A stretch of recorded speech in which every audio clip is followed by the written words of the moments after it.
Il existe des phrases qui semblent être des manifestations d'affection, mais qui dissimulent une manipulation. Des mots qui sonnent comme de l'amour, mais qui sont des stratégies inconscientes de contrôle. Toute personne peut à un moment donné utiliser des expressions qui ne révèlent pas ses sentiments, mais qui montrent ce qu'elle cherche à obtenir. C'est précisément pourquoi les femmes intelligentes doivent apprendre à entendre plus que les mots seuls. Aujourd'hui, nous allons parler des 12 phrases qu'un homme dit pour tromper une femme et de ce qu'elles signifient réellement au-delà des apparences. Avant de plonger dans les aspects mystérieux de la psychologie de Jung, je vous invite à vous abonner à la chaîne si ce n'est pas encore fait. Chaque vidéo ici n'est pas seulement une information, mais un véritable voyage à la découverte de soi pour apprendre à reconnaître son ombre intérieure et développer une compréhension profonde de vous-même. Si vous souhaitez m'accompagner dans ce voyage, appuyez sur le bouton d'abonnement dès maintenant. Et si vous trouvez ce sujet utile, commentez-en. Si vous ne vous sentez pas encore connecté, appuyez simplement sur 0. Chaque retour est une motivation pour que notre chaîne continue d'offrir des contenus profonds, vous aidant à mieux vous comprendre. Commençons. 1. Tu es différente de toutes les autres. Cette phrase est un classique de la séduction psychologique. Elle éveille dans l'esprit féminin quelque chose de très puissant, le désir de se sentir unique. Quand un homme dit cela, il active l'ego émotionnel de la femme, cette partie qui veut être choisie, admirée, valorisée. Mais le danger réside dans le fait que cette phrase soit prononcée trop tôt, avant qu'un véritable lien n'ait pu se former. Car en réalité, il projette sur vous une image idéalisée et ne vous voit pas tel que vous êtes. Dans le langage de Carl Jung, c'est la projection de l'animus de l'homme qui crée un fantasme de la femme idéale pour tomber amoureux de sa propre illusion. Et quand la réalité apparaît, il disparaît avec elle. 2. Je n'ai jamais ressenti ça pour personne avant toi. Cette phrase mêlant émotion et théâtralité semble profonde mais sert souvent à créer un effet. L'homme qui dit cela veut vous faire croire qu'il se passe quelque chose de rare, presque mystique entre vous. Or, les vrais sentiments n'ont pas besoin d'être mis en scène. Ils se manifestent dans la constance et non dans une intensité éphémère. Quand quelqu'un souligne ses sentiments de manière exagérée, il essaye généralement de vous convaincre, vous et lui-même, de quelque chose qui n'existe pas encore. Méfiez-vous donc des émotions qui arrivent vite, mais manquent de profondeur. 3. J'ai besoin de temps. Cette phrase semble mature, mais c'est souvent juste une fuite émotionnelle déguisée en introspection. L'homme qui a réellement besoin de temps s'éloigne avec respect, communique ses limites et agit clairement, mais celui qui utilise cette phrase pour vous maintenir en suspens entre l'espoir et le doute essaye en réalité de garder le contrôle émotionnel de la situation. Il ne veut pas rompre complètement, mais il ne veut pas non plus s'engager à rester. C'est une façon de dire « attends-moi mais sans garantie ». Et plus vous attendez, plus il se sent puissant. La pause se transforme en manipulation silencieuse.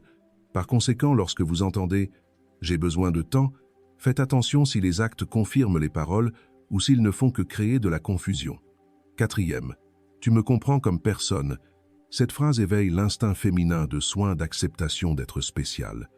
Mais c'est aussi un piège dangereux. Quand un homme dit cela, il peut être en train de vous transférer la responsabilité émotionnelle qui lui appartient. Les femmes empathiques tombent souvent dans ces pièges car elles croient que l'amour peut guérir les blessures de l'autre. Mais en pratique, c'est l'inverse qui se produit. Vous devenez un refuge émotionnel pour quelqu'un qui ne veut pas grandir. Et quand il va mieux, il se retire à nouveau comme si vous n'étiez qu'un remède temporaire à sa douleur. L'empathie se transforme en épuisement et ce qui semblait être un lien n'était qu'une dépendance. 5. Je n'aime qu'à ma manière. C'est l'une des phrases les plus dangereuses car elle normalise le manque de respect sous prétexte d'authenticité. Une personne qui aime à sa manière veut souvent continuer à répéter des schémas de comportement immatures sans avoir à changer. Or, l'amour, pour exister, a besoin de réciprocité des sentiments. Aimer quelqu'un à ma manière, c'est la même chose que dire « je t'aime mais seulement tant que cela ne m'oblige pas à évoluer ». Et ce n'est pas de l'amour, c'est de l'ego. Le véritable amour est celui qui change le comportement et non celui qui le justifie. 6. Ce n'est pas le moment, mais tu es la femme idéale. C'est une phrase qui maintient beaucoup de femmes dans des histoires qui n'arrivent jamais. Elle crée l'illusion d'un avenir prometteur mais toujours lointain. L'homme qui dit cela veut maintenir le lien émotionnel sans avoir à agir immédiatement. Il donne une promesse vague, presque qui alimente l'espoir et la dépendance. Mais le temps révèle que le problème n'a jamais été le moment mais son indécision. Car quand un homme veut vraiment, il crée le bon moment. Le reste n'est qu'une belle rhétorique pour justifier l'inaction. Ne vous laissez donc pas enfermer par des mots qui reportent ce qui ne commence jamais. 7. J'ai juste peur de te perdre. Cette phrase sonne sincère, mais c'est souvent une culpabilité déguisée en amour.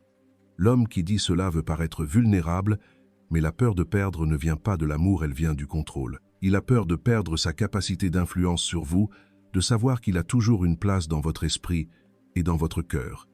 C'est une peur égocentrique et non affective. Et vous le remarquez lorsque son comportement ne change pas même après l'aveu. Celui qui a réellement peur de perdre change d'attitude. Celui qui dit seulement avoir peur de perdre essaie de maintenir une domination émotionnelle sans avoir à évoluer. 8. Tu me donnes envie d'être meilleur. C'est l'une des phrases les plus séduisantes qu'un homme puisse dire. Elle éveille dans l'inconscient féminin l'instinct de rédemption, le désir de sauver quelqu'un. Mais la vraie croissance d'un être humain ne naît pas de la femme, elle naît de l'intérieur. En vous transférant cette responsabilité, il vous utilise comme une béquille émotionnelle. Vous commencez à porter le fardeau de son changement et en cas d'échec, vous vous sentez coupable de ce qui n'a jamais été de votre devoir. Les hommes émotionnellement matures deviennent meilleurs par choix et non par nécessité. L'homme qui a besoin d'une femme pour évoluer est rarement prêt à l'aimer vraiment. 9. Tu es tout ce que j'ai toujours cherché. Cette phrase sonne comme un compliment, mais cache un danger subtil. Quand un homme dit cela trop tôt, il tombe amoureux d'un fantasme et non de vous. Il idéalise, projette et vous modèle selon ce qu'il a toujours voulu trouver et non selon ce que vous êtes réellement. Et quand la réalité se manifeste, il se sent déçu comme si vous aviez changé. Mais ce n'est pas vous qui avez changé, c'est lui qui ne vous a jamais vraiment vu. Un homme mature ne cherche pas la femme idéale, il cherche la femme réelle, avec qui il peut grandir. Méfiez-vous donc de ceux qui vous placent immédiatement sur un piédestal. Celui qui idéalise trop abandonne, trop vite. 10.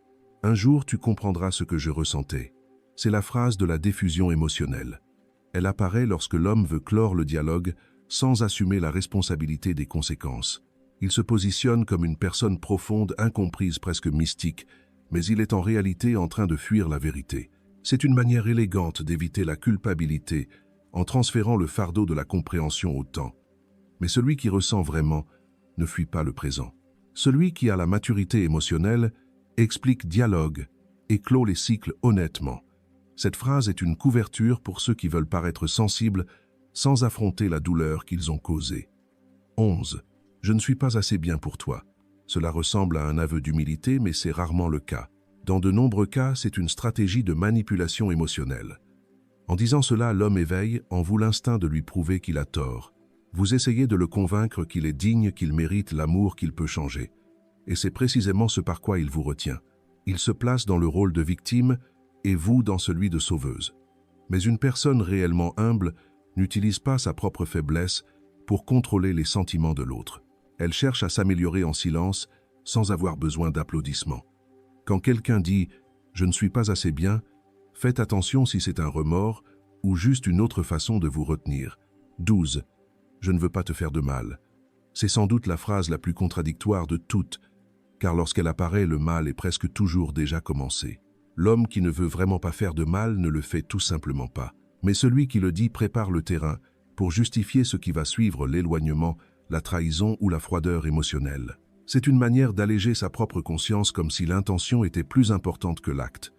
Or, l'amour n'est pas une question d'intention mais de responsabilité émotionnelle. Celui qui se soucie vraiment veille à la façon dont ses actes affectent l'autre. Par conséquent, lorsque vous entendez « je ne veux pas te faire de mal », rappelez-vous que la phrase n'est pas un avertissement, c'est un aveu.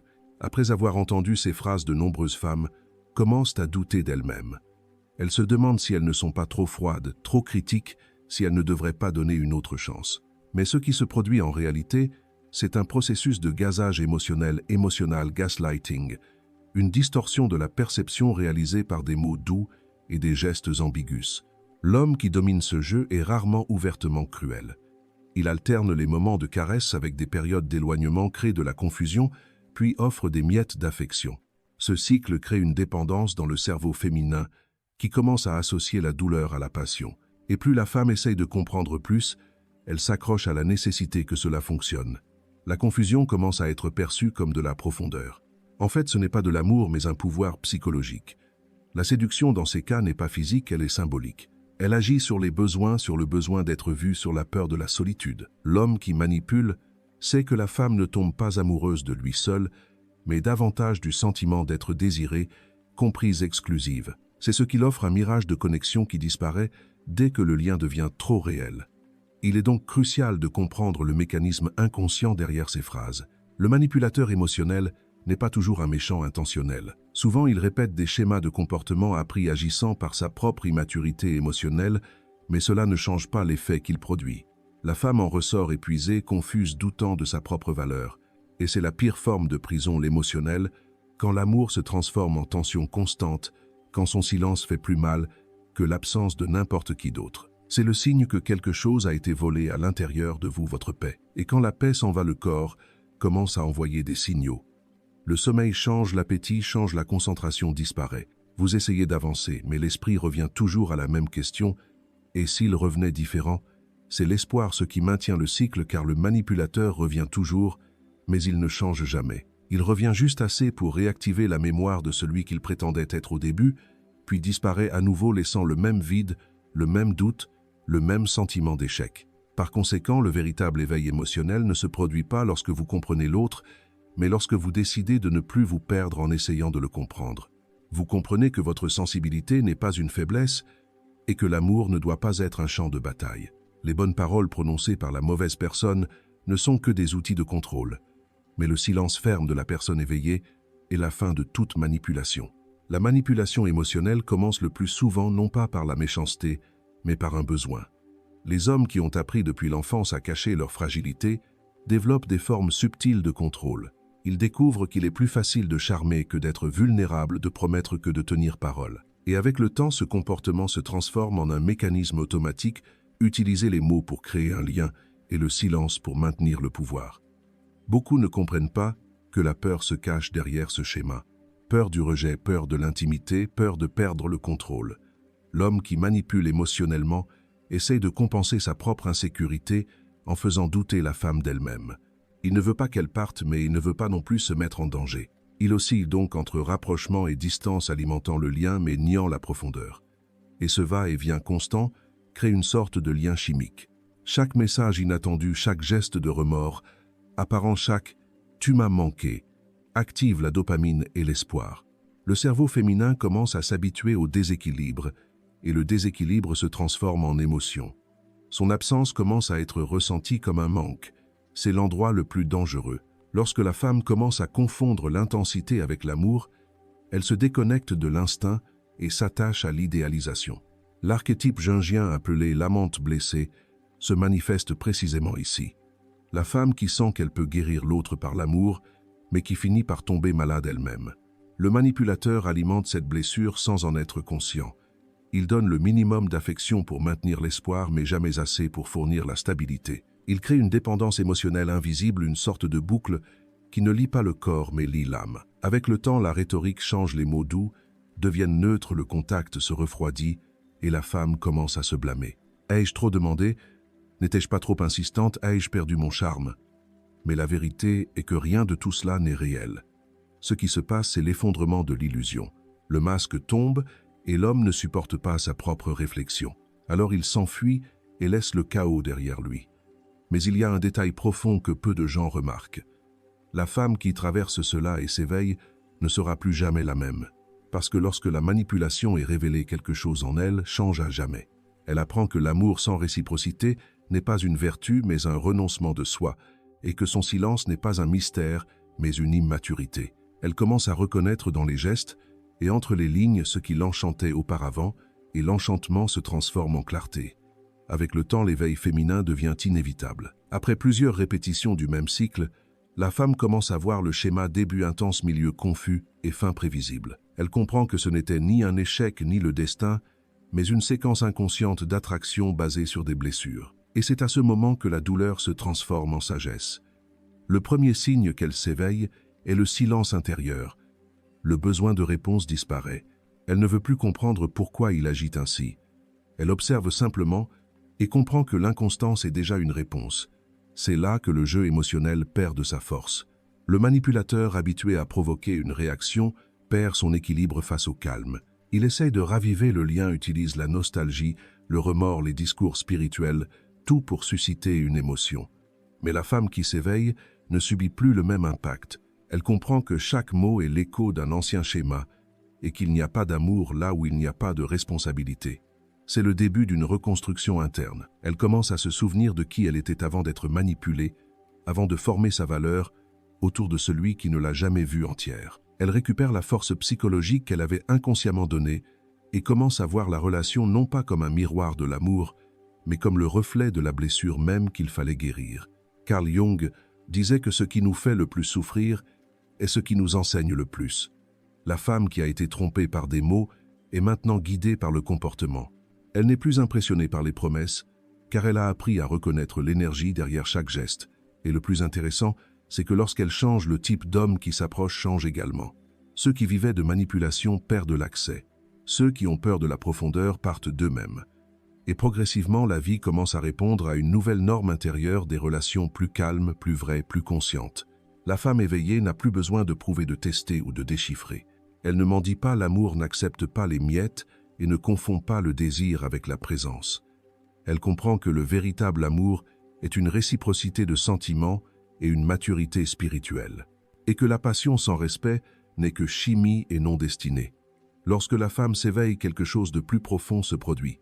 Elle commence à regarder à l'intérieur avec la même attention qu'elle accordait auparavant à l'autre. Au lieu d'essayer de comprendre le comportement masculin, elle commence à comprendre les racines de sa propre dévotion, comprend qu'elle n'a pas été trompée par l'homme seul.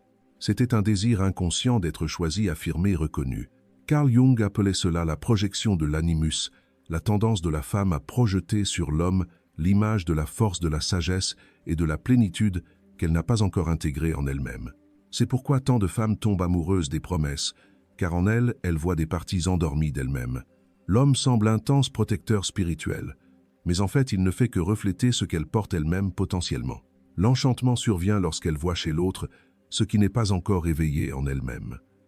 Lorsque cette prise de conscience arrive, la douleur se dissout dans la clarté. Elle comprend qu'elle n'a jamais eu besoin d'être sauvée, mais simplement de se rappeler qui elle est.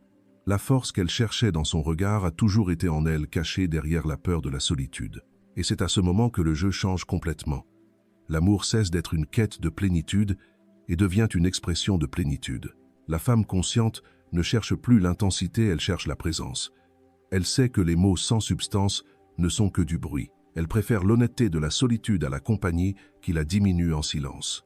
Et quand quelqu'un essaye à nouveau de la manipuler, elle ne réagit pas avec colère. Elle réagit par l'absence, car elle a compris que la vraie force n'est pas de convaincre l'autre, mais de ne plus permettre l'intrusion dans son centre. Avec le temps, cette nouvelle posture commence à rayonner quelque chose de différent. Les hommes le sentent sans même comprendre. Elle n'a plus besoin d'imposer le respect. Il émerge simplement. Son regard est plein de perspicacité et son corps ne vibre plus à la fréquence du besoin. Ce qui l'attirait auparavant, le mystère, la distance, l'intensité, ne fait maintenant que l'épuiser. Et c'est alors que le cycle est finalement rompu. Elle découvre que l'amour mature est silencieux, constant et léger. Il n'y a pas besoin de preuves, de tests, de jeu. Il n'y a que deux personnes qui se voient clairement, sans masque, sans illusion, sans contrôle. Et cette clarté est ce qu'elle cherchait autrefois dans les mots de l'homme, mais qu'elle a finalement trouvé en elle. Quand une femme atteint cet état de conscience, elle commence à choisir l'énergie et non le discours. Elle n'est plus impressionnée par les aveux, les promesses ou les idéaux d'amour. Elle observe ce qu'il y a derrière l'intention, le silence, le rythme. Elle comprend que la façon dont un homme gère le temps, la vulnérabilité et son propre ego en dit beaucoup plus sur lui que ses paroles. Cette femme n'est plus pressée de se donner, car elle a appris que l'amour ne fleurit pas dans la hâte, mais dans la constance. Elle comprend que lorsque le lien est réel, il n'y a pas d'urgence, il y a la présence, et que lorsque quelqu'un s'approche avec vérité, le corps se détend, l'esprit se tait, et le cœur n'a pas besoin de se défendre. La nouvelle phase de l'éveil de la femme est marquée par le fait que ce qu'elle acceptait autrefois, elle le vit maintenant avec sérénité. Elle ne réagit pas aux provocations, ne mendie pas d'explications et ne cherche pas à prouver sa valeur. Elle observe simplement et ce qui est incohérent se désagrège de lui-même. Parce que l'amour n'a pas besoin d'être expliqué. Il se manifeste naturellement lorsqu'il y a une maturité émotionnelle des deux côtés. À ce stade, elle commence à attirer des hommes différents. Des hommes qui n'ont pas peur de la profondeur, des hommes qui savent écouter sans se sentir diminués, des hommes qui n'ont pas besoin de dominer pour se sentir forts, et surtout des hommes qui reconnaissent la femme éveillée non comme un défi, mais comme une compagne de route. Ces hommes n'utilisent pas de belles phrases. Ils construisent la sécurité par leurs actes. Ils ne disent pas « tu es différente », ils montrent qu'ils la traitent différemment. Ils ne parlent pas constamment d'amour, mais la lui font sentir dans la pratique, dans la cohérence, dans la constance, dans l'attention et dans la vérité. Et c'est là que quelque chose de profond se produit. La femme comprend qu'elle n'a rien perdu en s'éloignant de celui qui la manipulait. Elle a simplement fait de la place pour ce qu'elle a toujours mérité, mais qu'elle n'était pas encore prête à recevoir. Le vide qu'elle ressentait auparavant, et maintenant la liberté, la nostalgie, de ce qui aurait pu être se transforme en gratitude pour ce qui n'a jamais été. Et la solitude qui semblait autrefois une punition est maintenant la paix intérieure. Carl Jung disait que personne ne s'illumine en imaginant des figures de lumière, mais en rendant l'obscurité elle-même consciente. C'est ce que fait la femme éveillée. Elle regarde les ombres, les siennes, et celles des hommes qu'elle a rencontrés, et transforme la douleur en sagesse. À partir de ce moment, elle ne cherche plus l'amour qui la compléterait, encore moins l'amour qui l'accompagnerait. La femme qui s'éveille commence à voir avec un regard qui ne peut plus être trompé. Ce n'est pas de la méfiance, c'est de la conscience. Elle remarque le ton de la voix, le temps de réponse, l'absence de vérité dans les mots qui essaient d'être parfaits. Rien n'échappe à l'intuition de celle qui a appris à écouter son propre silence. Et le silence parle maintenant plus fort que n'importe quel vœu d'amour. Elle comprend que l'amour n'a jamais été le problème. Le problème était ce qu'elle tolérait par sa faute. Elle a appris que l'amour n'exige pas que vous vous diminuiez, n'exige pas que vous vous contentiez de miettes, et n'exige jamais que vous vous perdiez pour être aimé. Ce nouveau regard est presque invisible pour ceux qui ne l'ont jamais expérimenté. Elle n'a pas besoin de discours inspirants ni de phrases d'estime de soi. Elle sait simplement qui elle est, et cela suffit. Cette certitude change l'énergie de l'environnement, le type de relation qui émerge, et même la façon dont les hommes l'abordent. Le jeu de la manipulation perd de sa force face à celle qui ne cherche pas l'approbation. La femme éveillée comprend que la vraie force n'est pas de se défendre, mais de ne plus avoir besoin de se défendre. Elle ne combat pas la manipulation, elle ne vibre tout simplement plus à sa fréquence. Le manipulateur essaye de provoquer la jalousie, le doute, l'émotion, mais tout ce qu'il obtient, c'est le calme, la clarté et la distance. Et pour une personne habituée à contrôler avec les émotions, ce silence est insupportable. Elle devient un miroir, et quiconque s'approche d'elle commence à voir clairement tout ce qui lui reste à évoluer. Les immatures s'en vont, les conscients se rapprochent non pas parce qu'elle les choisit, mais parce que sa vibration n'autorise plus le superficiel. Cette femme n'a plus peur de la solitude, parce qu'elle a appris que la solitude n'est pas le contraire de l'amour. C'est le terrain sur lequel le véritable amour germe. Elle comprend que la relation la plus importante de la vie est celle qu'elle a construite avec sa propre âme. Et quand quelqu'un vient pour multiplier, ce n'est que le reflet de ce qu'elle est déjà entière, calme et libre. La manipulation perd de sa force face à la clarté, et c'est à ce moment que l'amour cesse d'être une lutte et devient une rencontre. Non pas la rencontre de deux besoins, mais entre deux consciences qui se reconnaissent. Cette prise de conscience profonde marque un tournant dans la psyché féminine. L'éveil cesse d'être purement psychologique et devient spirituel et symbolique. Car ce qui s'équilibre n'est pas seulement la relation avec les autres, c'est la relation entre le féminin et le masculin, l'intérieur de l'âme elle-même. Pendant longtemps, la femme a été éduquée à s'éloigner de son énergie masculine intérieure, celle qui représente l'action, la décision, la limite, la direction. Ainsi, lorsqu'elle rencontrait un homme qui semblait fort et clair, elle était fascinée, croyant avoir trouvé ce qui lui manquait. Mais en réalité, c'était le principe masculin intérieur, l'animus, qu'elle n'avait pas encore intégré. Maintenant, dans le processus de maturation, ce principe s'éveille en elle. Elle commence à agir avec intention, à dire non fermement, à protéger son énergie avec discernement. Le masculin en elle cesse d'être un oppresseur intérieur et devient le gardien de son intégrité. Cette intégration est ce que Carl Jung appelait l'individuation. Le moment où l'être humain cesse de chercher chez l'autre ce qu'il a déjà en lui. La femme cesse d'avoir besoin d'un homme pour se sentir en sécurité car son propre masculin intérieur devient cette force. Et en même temps, son féminin, le sensible, l'intuitif, l'accueillant, cesse d'être vulnérable à la manipulation, car il est maintenant équilibré, conscient, éveillé. L'homme, à son tour, est également appelé à faire le même chemin. Tandis que la femme intègre le masculin, l'homme doit intégrer le féminin. La capacité de sentir, d'écouter, de faire preuve d'empathie. Lorsque cela se produit, le jeu de la manipulation perd son sens. Le masculin et le féminin cessent de s'opposer et commencent à danser en harmonie. Mais cette harmonie n'est possible que lorsque chacun regarde ses propres ombres. La femme éveillée ne est pas l'homme, elle le comprend. Elle comprend que son immaturité émotionnelle est le reflet d'une culture qui lui a appris à cacher sa douleur, à confondre le pouvoir et le contrôle, et l'amour et la possession. Mais comprendre ne signifie pas accepter. Elle peut voir sa blessure, mais n'en est plus la prisonnière. Elle s'éloigne avec compassion et non avec colère, car elle sait maintenant que la conscience est la limite et non la vengeance. À partir de ce moment, son énergie change de pureté. Le regard cesse d'être jugeant et devient sage. Le corps qui tremblait auparavant d'anxiété tremble maintenant de calme, et ce calme est magnétique. Les hommes le sentent même sans le comprendre. Ils comprennent que devant eux, il n'y a pas quelqu'un à conquérir, mais plus que quiconque, quelqu'un que l'on ne peut trouver que par la vérité. Cet équilibre est rare. C'est pourquoi la femme consciente devient une sorte de miroir collectif. Elle ne parle pas du pouvoir féminin, elle incarne le pouvoir féminin. Et lorsque le féminin est guéri, il guérit le masculin autour de lui.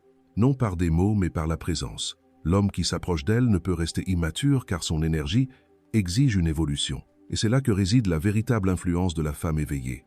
Elle ne change pas l'autre, elle l'invite à se transformer. Lorsque l'équilibre intérieur est enfin établi, la femme commence à comprendre ce qui lui paraissait auparavant un paradoxe. Aimer, ce n'est pas se perdre, mais se retrouver. L'amour mûr naît de la rencontre de deux totalités, non pas de deux moitiés qui se complètent, mais de deux consciences qui s'élargissent. Elle cesse de chercher une relation pour éviter la solitude et commence à chercher une connexion qui élargira sa vie. Elle ne veut pas de quelqu'un pour combler un vide, mais quelqu'un d'autre avec qui partager la plénitude. C'est le moment où l'amour cesse d'être une nécessité, et cela devient un choix. À ce nouveau niveau de conscience, elle comprend que la véritable connexion ne se construit pas sur des promesses et de belles phrases, mais sur la présence. L'homme qui charmait auparavant par ses paroles perd de son pouvoir face à une femme qui ressent l'énergie avant même que le discours ne soit prononcé. Elle se connecte par le regard, par la cohérence, par la vibration de celui qui n'a rien à prouver. L'amour devient ainsi une transparence émotionnelle, et la relation cesse d'être un champ de bataille pour se transformer en un espace de croissance. Les deux grandissent, guérissent et se révèlent l'un à l'autre. Il n'y a pas de jeu de pouvoir car il n'y a pas de peur de lâcher prise. Le masculin n'essaie plus de dominer le féminin et le féminin n'essaie plus de guérir le masculin. Les deux se respectent dans leurs différences, comprenant que chaque énergie joue un rôle important dans la création du tout. Ce type d'amour est silencieux, presque invisible pour ceux qui vivent encore dans la logique de la conquête et de la manipulation. C'est un amour qui dure sans drame, sans menace, sans besoin de contrôle. La phrase « je t'aime mais à ma façon » n'existe pas, parce que le véritable amour n'a pas de façon, il a des gestes. Les phrases ne sont pas nécessaires pour être compris, car cela se ressent dans la présence, dans la paix, dans la vérité du moment. La femme qui s'éveille commence à en prendre conscience naturellement. Elle ne cherche plus l'intensité, mais la profondeur. Elle ne veut plus d'un amour qui la dévore, mais d'un amour qui l'élargit. Et cette différence change tout. Elle n'est plus attirée par ceux qui parlent bien. Elle est attirée par ceux qui vivent authentiquement. Elle n'est pas charmée par ceux qui promettent l'avenir, mais par ceux qui soutiennent le présent. À ce stade, le voyage devient circulaire. Elle comprend que tous ces hommes, toutes ces phrases, toutes ces illusions étaient des miroirs qui l'ont conduite à elle-même. Chaque déception était un appel à revenir au centre. Chaque mot vide était une occasion de voir où le manque subsistait encore. Et chaque adieu, aussi douloureux soit-il, était une libération déguisée. L'amour mûr ne commence pas avec l'autre, il commence au moment où elle décide de ne plus jamais accepter un amour qui l'éloigne d'elle-même. À partir de ce moment, la relation ne devient qu'un reflet de sa propre conscience. Plus elle se reconnaît, plus l'amour devient facile. Plus elle se respecte, moins il y a de place pour la manipulation. Et lorsque son cœur vibre à cette pureté, aucun mot ne peut la tromper car elle a appris à entendre ce qui se cache derrière le son. L'amour conscient se manifeste presque imperceptiblement au début, non par des feux d'artifice, mais par la paix. La femme sent dans son corps que quelque chose a changé. Le cœur ne bat pas vite, il se repose. L'esprit ne crée pas d'attente. Il observe, le corps ne passe pas en état d'alerte, il s'ouvre. C'est le premier signe que la connexion naît d'un endroit sain. Elle commence à comprendre que la véritable connexion ne repose pas sur des promesses de présence constante. L'homme ne dit pas constamment qu'il sera là, il est simplement. Il n'a pas besoin de jurer qu'il est différent. Ses actes le montrent naturellement. Il n'essaie pas d'impressionner. Il est simplement sincère. Et le silence qui était autrefois synonyme d'incertitude devient maintenant un espace d'harmonie. L'amour mûr a son propre rythme. Ce n'est pas une flamme qui brûle rapidement, mais un feu qui couve lentement. Il laisse place au mystère sans provoquer d'insécurité, permet de passer du temps sans anxiété. Et contrairement à l'amour immature, il n'exige pas, mais permet seulement la croissance mutuelle. C'est un amour qui reconnaît l'autre comme un être libre et non comme une propriété. Dans la communication, l'amour conscient se manifeste par la clarté. Il n'est pas nécessaire de deviner ce que ressent l'autre. Il n'y a pas de jeu de pauses calculées ou de phrases ambiguës. Les mots retrouvent le poids de la vérité et non de la manipulation. Lorsque quelque chose ne va pas, ils le disent avec respect. Quand il y a quelque chose de bien, ils le célèbrent avec gratitude, et cet équilibre constant maintient la flamme. Non pas le drame, mais l'authenticité émotionnelle. Dans le corps, l'amour conscient se manifeste par le calme. Il n'y a pas de peur d'être vu, pas besoin de jouer un rôle. Le toucher est léger, l'échange est naturel. Le corps se sent en sécurité, et le plaisir ne vient pas de la conquête mais de l'abandon. C'est la différence fondamentale entre l'amour qui enchaîne et l'amour qui libère. L'un cherche à contrôler les émotions, l'autre leur permet de circuler librement. Dans l'âme, l'amour conscient est un miroir. Ce que l'un éveille chez l'autre n'est pas un besoin mais une expansion. La relation devient un champ de croissance spirituelle. Les deux s'entraident à voir leurs ombres non pour juger mais pour les intégrer. Et quand l'un tombe, l'autre ne se détourne pas, il tend la main. Ce type d'amour n'a pas peur du temps car il comprend que le temps ne détruit pas ce qui est vrai, il ne fait que le clarifier. La femme qui atteint ce niveau de perception comprend qu'il n'y a pas de retour en arrière. Elle ne peut plus accepter les relations superficielles car le corps et l'âme reconnaissent déjà la différence entre l'intensité et la vérité. Elle vit avec une sensibilité accrue. Tu sens quand un mot est dit par présence ou par besoin, et ce qui l'embrouillait auparavant la protège maintenant. Elle est devenue le filtre lui-même. L'amour conscient est finalement un état d'être. Il ne dépend pas de l'autre pour exister. Lorsqu'elle le porte en elle, le monde répond par des expériences qui reflètent cet état. Elle attire ce qui vibre à la même pureté, des êtres qui cherchent également une véritable connexion, des relations nées du respect et de la maturité des liens qui ne demandent pas d'efforts pour exister, car ils coulent naturellement comme si l'âme avait enfin trouvé son miroir. L'amour conscient est le point de rencontre entre le féminin guéri et le masculin intégré. L'union symbolique de l'anima et de l'animus dont parlait Carl Jung. Lorsque cette fusion se produit à l'intérieur de la psyché, la recherche extérieure perd son sens. La femme cesse de chercher chez l'autre ce qui a déjà fleuri en elle-même. Le soin, la clarté, la force et la paix. À l'intérieur d'elle, le féminin apprend à faire confiance à nouveau. Non pas la confiance naïve de celui qui s'abandonne sans voir, mais la confiance tranquille de celui qui voit, et malgré cela choisit d'aimer. Et le masculin intérieur cesse d'être une voix critique qui impose des restrictions rigides. Il devient une direction, une protection et une présence. Ces deux forces, la sensibilité et l'action, commencent à travailler ensemble comme des ailes qui battent enfin à l'unisson. Dans cet état, l'amour cesse d'être un désir et devient une expression de la conscience. Elle aime parce qu'aimer est sa nature, non parce qu'elle doit être réciproque. C'est pourquoi les relations extérieures changent qualitativement. Sa présence devient si complète que l'autre se sent devant quelque chose de rare. Un amour qui n'exige pas, ne supplie pas et n'a pas besoin de preuves. Cette énergie modifie le champ autour d'elle. Les hommes qui vivent encore dans l'ombre de la domination ou de la peur ne supportent pas de rester dans cet espace de clarté. Ils s'en vont sans savoir pourquoi. Il n'y a pas de conflit, seulement une incompatibilité de fréquence. Mais ceux qui cherchent également à intégrer leurs parties intérieures reconnaissent en elle un appel. Sa présence éveille le meilleur de l'homme, et le masculin éveillé à son tour soutient l'espace pour que le féminin brille. La femme commence à comprendre que l'amour conscient n'est pas un événement, c'est un état de communication continue. Même lorsque l'autre n'est pas là, la connexion demeure car elle a été construite sur le plan de la vérité et de l'indépendance. Le silence entre eux n'est pas une absence, c'est un sol fertile. La distance n'est pas une menace, c'est un espace de croissance. Et les retrouvailles ne sont pas un drame, mais une célébration. Au niveau archétypal, cela représente un mariage sacré à l'intérieur de l'âme. L'ancienne division, la raison contre les émotions, la force contre l'abandon, le contrôle contre la foi se dissout. La femme cesse d'être l'éternelle chercheuse de l'amour idéal et devient la manifestation vivante de l'amour en équilibre.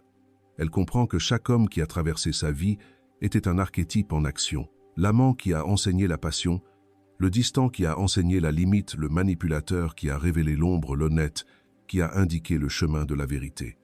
Tous à un degré ou à un autre étaient des maîtres, et c'est dans cette acceptation qu'elle trouve la liberté.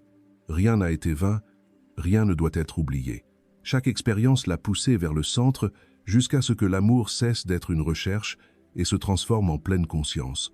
Lorsque le féminin et le masculin dansent en elle en harmonie tout autour d'eux, entre dans un autre rythme. Les rencontres deviennent plus claires, les sentiments plus simples, et le cœur est enfin en paix. L'amour n'a plus besoin de preuves ni de phrases pour exister, car il est devenu l'amour même en mouvement. Lorsque cette intégration se consolide, son influence va bien au-delà de son propre cœur. La femme qui s'éveille commence à rayonner l'équilibre dans tout ce qu'elle touche. Sa présence devient une source de stabilité, et son entourage le ressent même sans comprendre pourquoi elle n'a plus besoin de convaincre, d'enseigner ou de corriger. Son énergie est transmise en silence, montrant ce qu'est une relation saine simplement par son existence. Dans les relations, elle change le rythme de la connexion. Le partenaire sent qu'à côté d'elle, il n'y a pas de place pour les jeux. Il comprend que seule la vérité a sa place et que toute dissonance intérieure sera ressentie car son regard voit l'invisible. Elle n'accuse pas, ne poursuit pas, n'exige pas, mais sa seule présence incite à la cohérence. Et c'est cet appel silencieux qui transforme l'homme. Il commence à comprendre qu'il n'a plus besoin de se cacher derrière des masques, qu'il peut être vulnérable, sans perdre le respect, qu'il peut aimer, sans avoir besoin de dominer. Le féminin guéri éveille le masculin endormi, et ensemble, ils créent un espace pour la guérison collective. Cette influence ne se limite pas à la sphère personnelle. Elle se propage aux enfants, aux amis, à l'environnement de travail.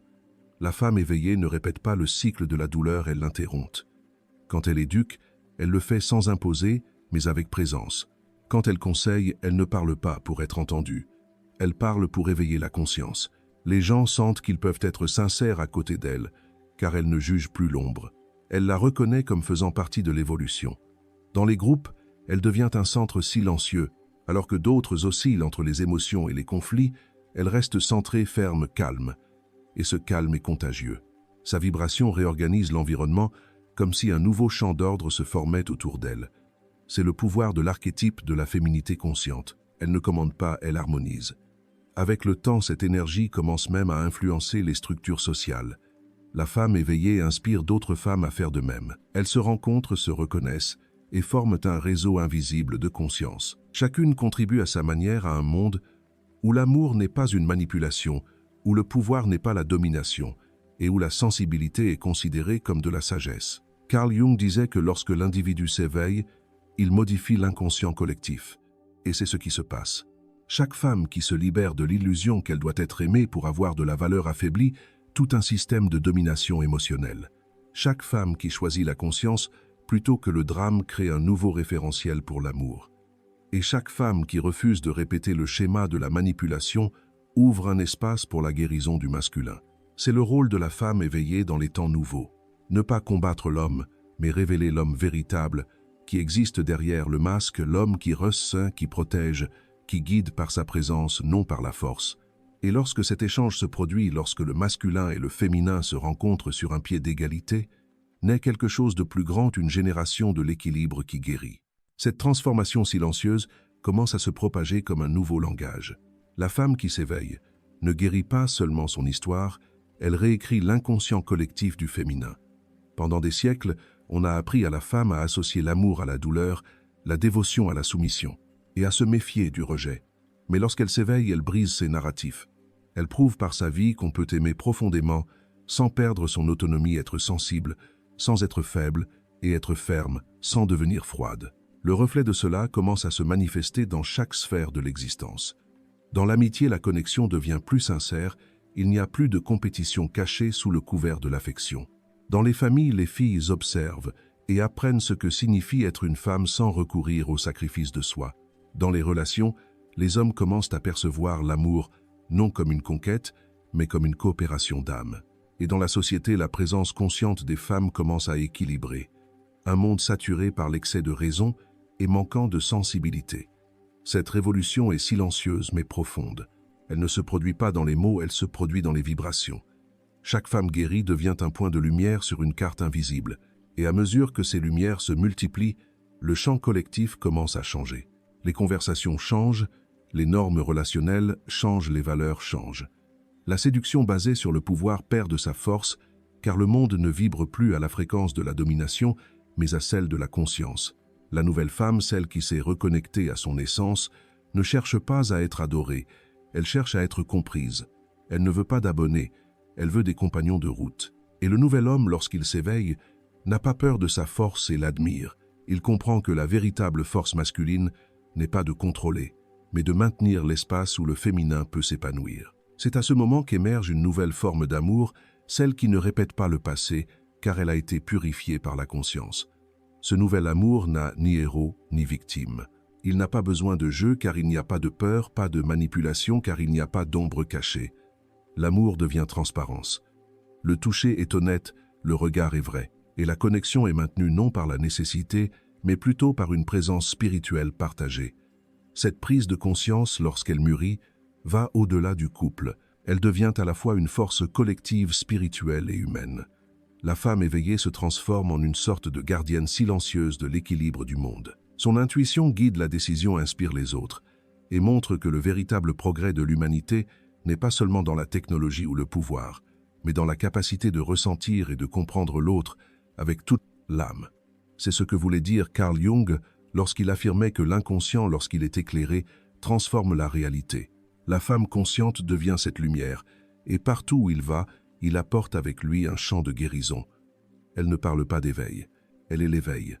Et chaque homme qui croise son chemin est invité de manière naturelle et silencieuse à évoluer ensemble, à laisser tomber le masque, à abandonner le pouvoir et à choisir la présence. Cette nouvelle phase de la conscience humaine n'est ni mystique ni lointaine, elle est pratique.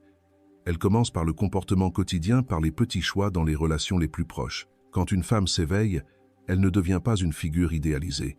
Elle reste un être humain avec des doutes, des émotions et des limites. La différence, c'est que maintenant, elle sait quoi faire de ses sentiments.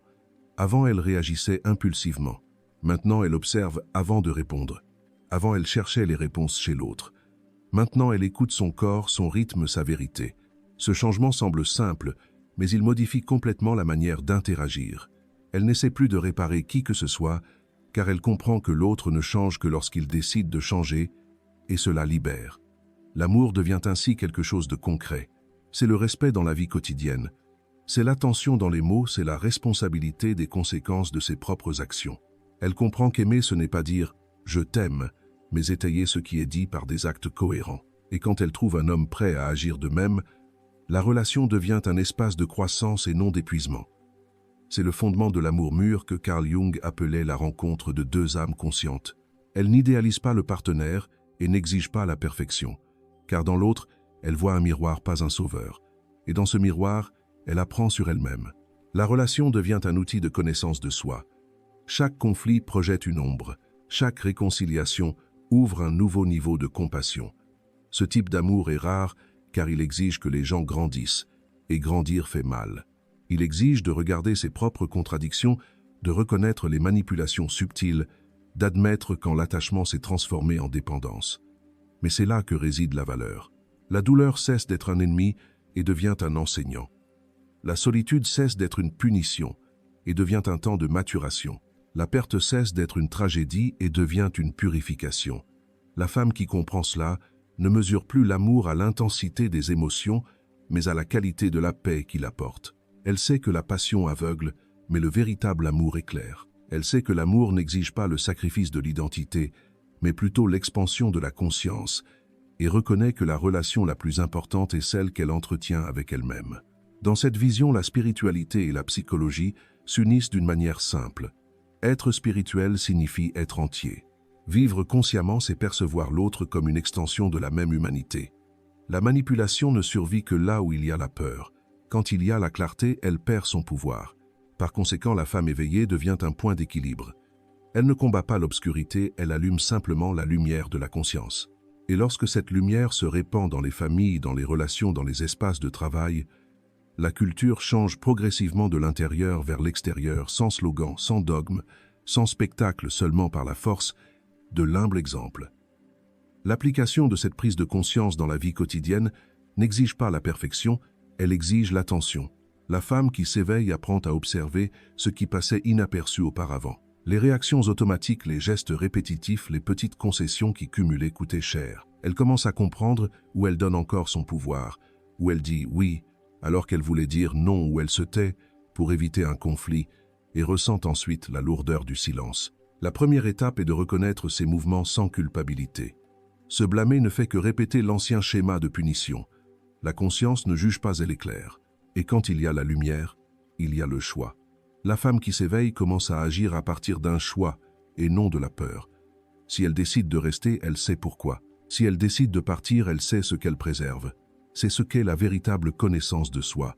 Savoir ce que tu ressens et ce que tu en fais. Dans la communication quotidienne, cette clarté se manifeste par des actes simples. Elle parle avant que le ressentiment ne s'accumule. Elle parle clairement sans utiliser le silence comme une arme. Elle apprend à écouter sans répondre immédiatement. Elle ne se précipite pas pour interpréter les intentions. Elle préfère demander, comprendre, clarifier, car elle a déjà compris que la confusion émotionnelle est le terreau de la manipulation. Dans les relations, cette posture change tout. Une femme qui se connaît n'exige pas la perfection mais n'accepte pas l'incohérence. Elle sait que l'amour sans respect est un instinct, pas une conscience, et que la véritable empathie l'inclut elle-même. Par conséquent, elle ne se sacrifie pas pour maintenir les liens. Elle maintient les liens qui n'exigent pas de sacrifice. Au travail, elle se comporte avec le même sang-froid. Elle n'a pas besoin de se masculiniser pour être entendue. Elle ne doit pas adoucir sa force pour être acceptée. Elle a appris que la fermeté n'est pas l'agressivité et que la gentillesse n'est pas la soumission. Elle utilise la pensée analytique et l'intuition comme des alliés, sachant que la raison et le cœur sont faits pour coopérer et non pour rivaliser.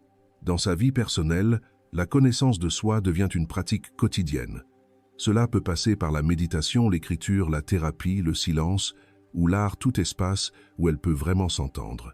Chaque jour, elle se demande « Ce que je fais vient-il de la peur ou de la conscience ?» Cette simple question maintient l'axe et progressivement les décisions deviennent plus cohérentes, plus légères, plus efficaces. C'est ainsi que la femme éveillée transforme le concept de spiritualité. Ce n'est pas quelque chose de séparé de la vie, mais la qualité de la présence avec laquelle elle vit chaque instant. La spiritualité, c'est d'être entière lorsque tu fais la vaisselle, que tu parles, que tu travailles, que tu aimes. C'est la conscience de la valeur du simple geste, du ton, de la voix, de la pause, avant de répondre. Ces petites consciences répétées chaque jour forment une nouvelle façon de vivre claire, réelle et humaine. C'est une pratique authentique, se souvenir dans chaque situation de la nécessité d'agir depuis son centre, de ne pas réagir au chaos de l'autre, mais de répondre par sa propre clarté. Il s'agit de ne pas essayer de gagner la partie, mais de ne pas y participer. Avec le temps, cela devient naturel. Le monde cesse d'être un but pour devenir un état, et l'amour qui semblait autrefois être une quête se manifeste comme ce qui a toujours été là, une conscience présente simple et vivante. Vivre avec une telle clarté émotionnelle est un exercice continu. Il ne s'agit pas de devenir invulnérable à la douleur, mais d'apprendre à y faire face de manière consciente. La femme éveillée sait que les sentiments ne sont pas des ennemis, ils sont un message. Au lieu de les supprimer, elle observe. Quand quelque chose l'irrite, elle demande « Que tente de me montrer cette irritation ?» Quand la peur se fait sentir, elle explore d'où elle vient et si elle a encore un sens. Cette curiosité intérieure remplace la culpabilité et la maîtrise de soi commence à croître naturellement. La pratique quotidienne de ce regard est ce qui distingue la maturité de l'idéalisation. La maturité n'élimine pas les émotions difficiles. Elle enseigne une manière plus consciente de les accueillir. La femme qui comprend cela devient émotionnellement stable, non pas parce qu'elle évite les conflits, mais parce qu'elle les affronte sans s'y perdre. Elle parle avec fermeté mais sans agressivité. Elle écoute avec compassion mais n'absorbe pas ce qui ne lui appartient pas. Cette maîtrise de soi n'est pas un contrôle forcé mais un équilibre conscient, et cet équilibre redéfinit l'amour. L'amour cesse d'être une impulsion désordonnée pour devenir un choix délibéré. Elle comprend qu'aimer, c'est créer les conditions pour la croissance de l'autre, ne pas insister sur des liens qui maintiennent les deux dans la stagnation. Elle comprend que prendre soin n'est pas sauver et que pardonner n'est pas s'autodétruire. Chaque fois qu'elle agit avec une telle clarté, elle éduque son cœur et par extension éduque son environnement. En pratique, cela signifie apprendre à adapter le rythme de la vie à ses besoins intérieurs, se reposer quand elle est fatiguée, refuser quand elle n'a pas la force, accepter quand l'occasion se présente. Ce sont de petits gestes qui renforcent l'intégrité émotionnelle. Avec le temps, le corps et l'esprit commencent à travailler ensemble et l'état de présence cesse d'être un effort. Il devient une habitude. C'est le point où la psychologie et la spiritualité se rencontrent de manière concrète. Être consciente signifie agir de manière cohérente. Ce n'est pas parler d'énergie, c'est réaliser l'impact réel de chaque choix. Quand elle parle avec respect, l'atmosphère change. Quand elle agit avec ouverture, les relations se réorganisent. Quand elle vit avec un but, le monde autour commence à répondre sur le même ton. La femme éveillée ne vit pas dans un idéal, mais dans la réalité. une autre réalité vue avec des yeux plus larges. Elle sait que chaque personne est un univers en cours de développement, et elle remplace donc le jugement par la perspicacité. Elle sait que la véritable force n'est pas la résistance, mais la flexibilité, et que l'amour véritable n'est pas la dépendance, mais la liberté partagée. Maintenir cette conscience demande de la pratique et non la perfection. Même la femme la plus perspicace connaît des récidives, des moments où elle recommence à douter, où elle ressent la nostalgie de ce qu'elle a déjà surmonté, ou remarque qu'elle réagit comme avant. Mais maintenant, elle reconnaît le mouvement plus rapidement. Elle ne se blâme pas, elle observe simplement. Elle comprend que la croissance humaine est spiralaire. Il semble parfois qu'elle revienne au même point, mais à un niveau de compréhension différent. Lorsque l'ancien schéma réapparaît, elle le perçoit comme un rappel et non comme un échec. Elle se demande « Qu'est-ce que cela veut encore m'enseigner ?» Au lieu de résister à l'émotion, elle la traverse, elle respire, fait une pause, écrit, parle. Avec le temps, la douleur cesse d'être un monstre pour devenir un enseignant. Et en acceptant sa propre vulnérabilité, elle devient encore plus résiliente. Dans les nouvelles relations, cette maturité change complètement la donne. Elle n'y entre pas à la hâte, car elle ne cherche plus à prouver sa valeur. Elle observe la cohérence, le rythme, la relation aux petits détails. Quand elle remarque des signes de manipulation, d'incohérence, de distorsion, d'absence de présence, elle n'essaie pas de réparer, mais s'éloigne doucement en silence et avec respect. Elle sait que la véritable connexion n'a pas besoin de contraintes. Cela se produit lorsque deux personnes sont sur le même niveau de conscience. Lorsqu'elle ressent le désir de revenir à d'anciennes habitudes, elle se rappelle le coût émotionnel de vivre dans le déséquilibre. Ce souvenir ne provoque pas d'amertume, mais apporte de la clarté. La souffrance du passé se transforme en une boussole, et ce qui semblait être une perte se révèle être le prix de la clarté. Pour maintenir cet état, elle crée de petites pratiques d'alignement. Les grands rituels ne sont pas nécessaires, des pauses de présence suffisent. Le matin, avant de se plonger dans le monde, elle respire et se demande « Comment est-ce que je veux me sentir aujourd'hui et que puis-je faire pour le soutenir ?» Cette simple question maintient sa connexion au centre. Pendant la journée, elle observe son corps. Si sa respiration s'accélère, si sa poitrine se serre, si le timbre de sa voix change, chaque signal physique devient un rappel que quelque chose à l'intérieur a besoin d'attention. C'est la spiritualité appliquer la conscience dans le quotidien. Avec le temps, la maîtrise de soi devient un réflexe. Elle n'a plus besoin de contrôler ses émotions, car elle a appris à les comprendre avant qu'elles ne deviennent incontrôlables. L'esprit et le cœur entamant un dialogue au lieu de rivaliser. La pensée ne supprime pas le sentiment, et le sentiment n'enlève pas la pensée. Cette harmonie intérieure est le véritable équilibre émotionnel. Et surtout, elle comprend que le chemin n'a jamais de fin. La conscience n'est pas un point d'arrivée, c'est une manière de marcher. Certains jours seront clairs, d'autres nuageux, et tout va bien. Ce qui change, c'est qu'elle sait maintenant comment revenir au centre. Elle sait comment se rétablir. Elle sait que chaque chute n'est qu'une étape de plus sur le chemin de sa propre maturité. C'est le stade le plus humain de l'éveil. Non pas la perfection, mais la responsabilité. Elle ne blâme pas le monde et ne se blâme pas. Elle agit. Et en agissant consciemment, elle continue de transformer tranquillement l'environnement dans lequel elle vit. Parce que l'équilibre intérieur, lorsqu'il est maintenu avec cohérence, est capable de réorganiser tout ce qui l'entoure. Au fil du temps, l'équilibre de cette femme commence à rayonner naturellement. Elle ne le remarque pas immédiatement, mais le simple fait de sa présence en tant qu'être intégral provoque déjà des changements chez ceux qui l'approchent. Les gens ne la cherchent plus pour des conseils tout faits, mais pour le type d'écoute qu'elle offre, une écoute sans précipitation, sans jugement. Et c'est dans cet espace de silence que beaucoup autour d'elle commencent à se réaligner. Les collègues de travail remarquent qu'elle réagit différemment au conflit. Elle parle moins, observe davantage, choisit le bon moment pour intervenir. Ses amis remarquent qu'elle ne répand pas de ragots et ne dramatise pas. Elle préfère parler de ce qu'elle ressent plutôt que de ce qu'elle suppose. Dans les relations affectives, son partenaire sent qu'il n'a pas besoin de se défendre. Elle s'oppose quand c'est nécessaire, mais sans humilier, ni se refermer. Cette position maintenue avec sérénité devient un modèle de coexistence saine. Involontairement, elle devient une référence. Non pas une figure idéale, mais un exemple concret de cohérence. D'autres femmes l'observent et comprennent qu'il est possible d'être ferme sans perdre sa délicatesse. Des hommes l'observent et comprennent qu'il est possible d'admirer la force féminine sans se sentir diminué. Sa présence commence à enseigner sans parole. Cette influence est ce que les psychologues appellent la résonance émotionnelle. L'énergie de la stabilité se propage et invite les autres au même état. Lorsqu'une personne se régule émotionnellement, elle aide inconsciemment son entourage à faire de même. C'est pourquoi l'éveil d'une personne a un effet collectif. La femme équilibrée n'a besoin de convaincre personne. L'environnement s'ajuste à sa pureté. À la maison, cela se manifeste par de petites choses. Un ton de voix plus calme change l'atmosphère de la conversation. La manière dont elle gère les erreurs des enfants enseigne la responsabilité et non la peur. Sa volonté de s'excuser lorsqu'elle a tort montre que l'autorité et l'humilité peuvent coexister. Ces gestes simples répétés au fil du temps créent un nouveau modèle de coexistence. Au travail, la même présence apporte de la clarté dans la prise de décision et du respect entre collègues.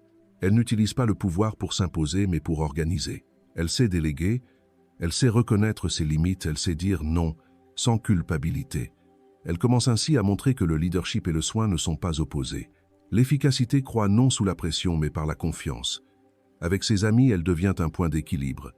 On la cherche dans les moments de confusion, mais elle ne porte pas le fardeau des autres. Elle a appris à écouter sans absorber, à guider, sans envahir, à montrer des chemins, sans devenir une béquille. Cette forme de coexistence enseigne la responsabilité émotionnelle, la capacité d'être ensemble sans se perdre dans le problème de l'autre. Progressivement, elle comprend que son mode de vie est devenu une forme d'éducation silencieuse. Involontairement, elle enseigne de nouvelles manières d'aimer, de travailler, de dialoguer. Et surtout, elle le fait sans discours, sans autorité morale, sans avoir besoin d'être un exemple. Elle le fait parce que c'est naturel, parce que la conscience, lorsqu'elle mûrit, cesse d'être un concept pour se transformer en comportement. La transformation qui commence au plus profond de la femme consciente devient un flux invisible. D'abord change sa façon de penser, puis sa façon de parler, et enfin sa façon de se rapporter à tout autant au travail, à son corps, à la terre. Lorsque le féminin s'éveille, la relation à la planète change également. Elle comprend que la même énergie qui anime son cœur pulse dans les arbres, dans les eaux, dans les étoiles. L'amour, qui semblait autrefois un sentiment entre deux êtres, commence à être reconnu comme la force qui soutient la vie. Cette reconnaissance est ce que Carl Jung appelait la rencontre avec le soi, le centre symbolique du psychisme, où le divin et l'humain se touchent. À ce moment, l'amour cesse d'être personnel pour devenir transpersonnel. La femme qui vit depuis ce centre ne cherche plus simplement des relations. Elle devient un pont. Où il y a conflit, elle apporte la compréhension. Où il y a peur, il y a la présence. Où il y a séparation, il y a l'intégration. Non par mission, mais par nature. Sa conscience ne tient plus dans le cadre du je et du tu. Elle commence à agir comme une partie du tout. La nouvelle humanité commence ainsi non par de grands discours, mais par de petites présences intègres. Chaque être qui s'aligne avec sa vérité intérieure devient un point de stabilité dans le champ collectif. Lorsque suffisamment de points s'allume, la pureté de la planète change. Et c'est un mouvement que beaucoup ressentent déjà sans même le comprendre, le retour du féminin en toutes choses, l'économie, la politique, la science, la spiritualité. Tout commence à se réaligner lentement autour de la sensibilité. L'intuition retrouve la même valeur que la raison. Le soin commence à être considéré comme une sagesse et non comme une faiblesse. L'écoute remplace l'imposition, l'équilibre remplace la précipitation.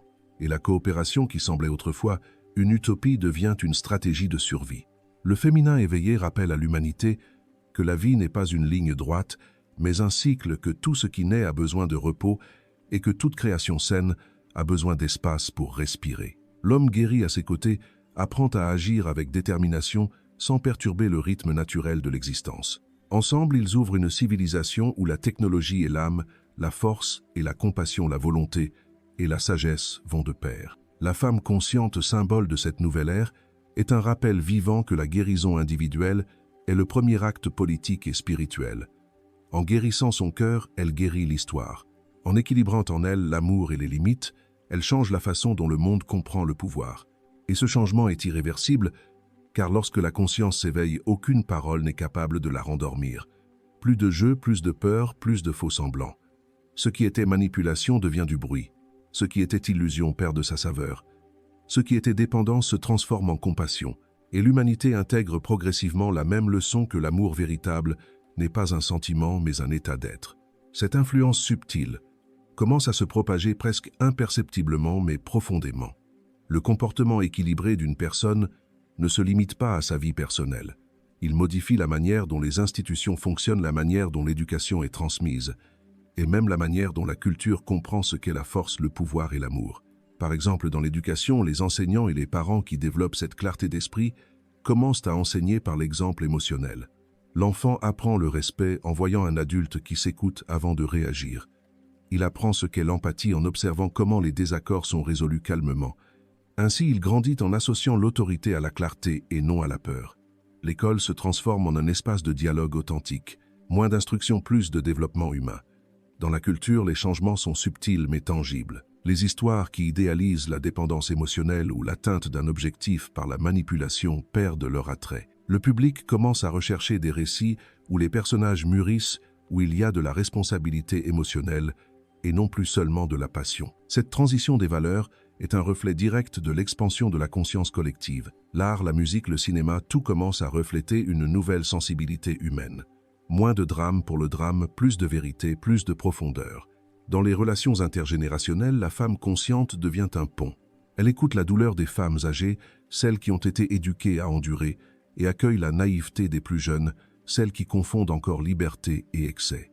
Avec patience, elle montre aux deux que la maturité n'est pas l'amertume, mais de comprendre ses propres limites et de faire des choix conscients. Ce pont entre les générations permet à la sagesse mûre de rejoindre la liberté moderne, créant un féminin plus complet. Dans la société, la somme de nombreuses consciences individuelles crée une atmosphère différente. L'environnement de travail commence à valoriser l'équilibre émotionnel en tant que compétence. Les entreprises comprennent qu'une atmosphère saine apporte plus de résultats qu'une pression constante. Les dirigeants commencent à inclure l'écoute active, l'empathie et la maîtrise de soi parmi les compétences de base. Le pouvoir autrefois lié à l'imposition se mesure désormais à la capacité d'inspirer confiance. Cette transition ne se fait pas du jour au lendemain. Elle se propage lentement d'individu à individu, de conversation en conversation. Chaque femme qui choisit d'agir consciemment, chaque homme qui décide d'ouvrir un espace de dialogue, chaque jeune qui choisit de ne pas répéter les schémas de manipulation contribue à ce nouveau type de civilisation plus mature, plus présente, plus humaine. Et tout commence simplement par quelqu'un qui apprend à observer, avant de réagir par une conversation construite sur l'écoute authentique, reconnaissant que l'amour et le respect sont une pratique quotidienne et non un discours. C'est ainsi que la conscience devient culture. C'est ainsi que la culture peu à peu façonne un nouveau monde. Un monde où la valeur d'une personne ne se mesure pas au pouvoir qu'elle exerce, mais à la clarté avec laquelle elle vit. À mesure que cette nouvelle conscience se propage, quelque chose change également dans la conception de la masculinité. Les hommes commencent à comprendre que la force qu'on a toujours exigée d'eux, la force de résister, de gagner, de contrôler, n'a pas besoin de disparaître. Elle a besoin de mûrir. Ils apprennent qu'il y a une différence entre le pouvoir et la présence. Le pouvoir essaie d'imposer, la présence soutient. Et lorsqu'un homme commence à défendre ce qu'il ressent au lieu de le supprimer, le masculin cesse d'être une menace pour redevenir un soutien. L'homme qui s'autorise à ressentir sans craindre le jugement trouve une forme de pouvoir plus humaine. Il est toujours ferme, mais pas rigide. Il protège toujours, mais sans dominer. Ce type d'homme n'a pas peur du féminin. Il le reconnaît comme une partie de lui-même. Et c'est dans cette reconnaissance qu'émerge le véritable équilibre. La masculinité consciente n'est pas définie par les réalisations extérieures, mais plutôt par la capacité à maintenir la cohérence intérieure. Être un homme commence à signifier prendre soin de ce qui est construit, répondre de ses paroles et vivre de manière à ce que les autres se sentent en sécurité à ses côtés. Le respect cesse d'être exigé par la force pour être conquis par l'honnêteté.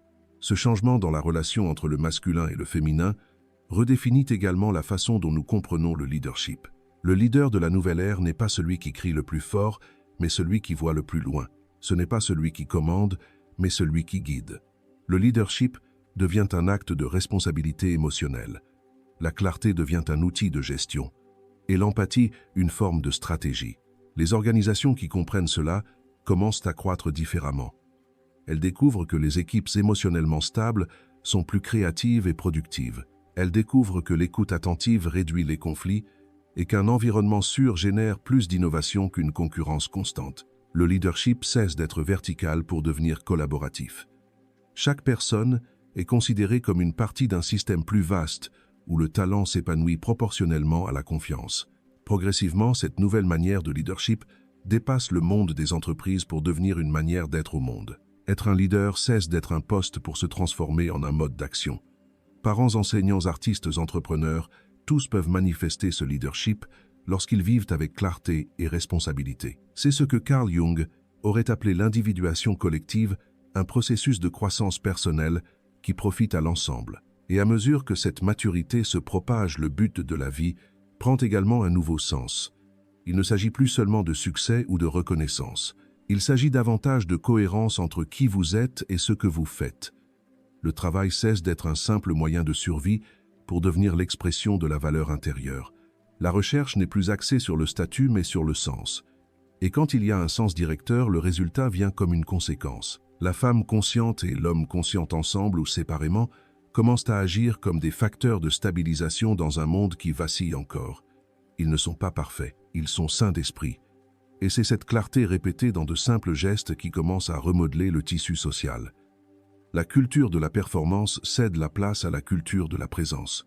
Le leadership par la peur cède la place au leadership par la clarté et le but cesse d'être une promesse future pour devenir une pratique quotidienne, agir de manière à ce que la vie autour fleurisse également. Cette nouvelle forme de conscience commence à se refléter dans tous les systèmes humains. Lorsque l'individu mûrit émotionnellement, ses choix commencent à être déterminés par d'autres valeurs et cela transforme inévitablement l'économie, la technologie et la relation avec l'environnement. Dans l'économie, une révolution silencieuse se produit. Les gens commencent à préférer ce qui est durable à ce qui est simplement rentable. Les entreprises qui exploitent la peur et la pénurie perdent leur pertinence, tandis que celles qui pratiquent la transparence et le respect gagnent en reconnaissance. Le consommateur conscient comprend que chaque achat est un vote énergétique renforçant un modèle du monde. Il commence à choisir des marques qui traitent bien leurs employés, qui produisent de manière responsable, qui ne sacrifient pas la planète pour un profit immédiat. Et ce changement de normes modifie le marché lui-même. Le profit cesse d'être le centre et le but devient l'axe qui soutient la croissance. Dans la technologie, le même principe se manifeste, le développement cesse de n'être orienté que vers l'efficacité et commence à considérer l'impact humain. Les entreprises et les chercheurs commencent à se demander « Cette innovation améliore-t-elle la vie ou ne fait-elle qu'accélérer la consommation ?» L'intelligence artificielle, l'automatisation et les nouveaux médias sont considérés non pas comme des substituts à la conscience, mais comme des outils pour son expansion.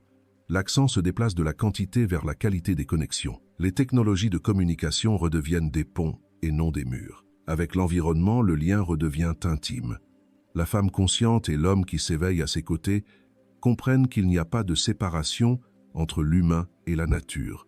Ils remarquent que le même déséquilibre qui détruit les écosystèmes est le même déséquilibre intérieur qui cause l'anxiété, l'excès et la déconnexion. La durabilité cesse d'être une idéologie pour devenir une cohérence pratique, consommer moins, réparer plus, prendre soin des alentours, revenir au respect du temps de la terre et des limites des ressources. Tout cela fait partie d'une éthique quotidienne.